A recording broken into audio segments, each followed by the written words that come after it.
that very first message was, I sat there by myself. The music was amazing. I was really into it. I was feeling it. Then the message started, and it was, of course, tithing. And from that point, my thought was like, all right, I'm out. Like, this is not for me. I don't think I made it even 10 minutes into the message. Thankfully, I was pretty close to the back, so I didn't have to do the walk of shame all the way down. But it was right in the middle of the message that I just left. At that time in my life, I kind of thought I had it all figured out. And I would tell my mom, I believe in God, but I'm more of a person of faith. I don't believe in the church. I don't believe in what they stand for. And so that message really, I held it pretty tight because it solidified every argument that I had made to her about why I didn't need to be part of a church.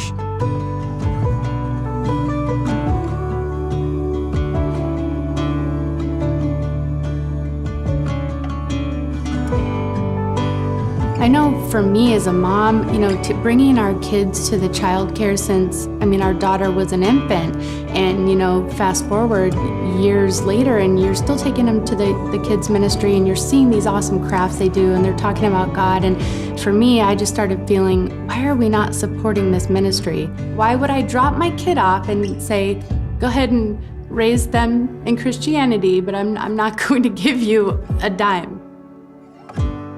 To me, I would hear the message as, the church asking for money. But I know now they weren't asking for money. God is asking for our heart. And I know it's not a money thing, it's a trust thing.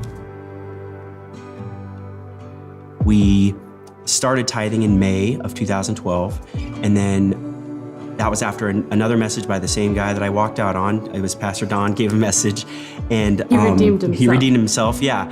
And I could see very clearly now that that first message that I walked out on was the first message that I was exposed to on purpose.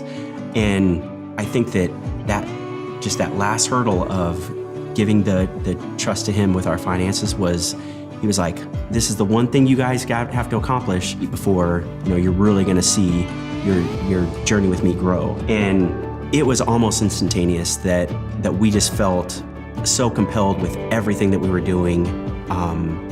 And then we got baptized in July. So 2012. And from that point forward, it's just been, life-changing. Our life was it was going along great. All of the promises that the Bible gives us, we were living them. We got into a position where we were paying off debt, and then the next real step, I think, would be when we did the sacrificial gift, when we had the challenge to raise the $5 million in one weekend, and we had to sit down and have that conversation. And for me, being the bill payer, I'm like, okay, how much are we talking here? I need to know an amount so I can balance the checkbook. Right. Again, not going about it right at all. And so we sat down and I told her what I was thinking.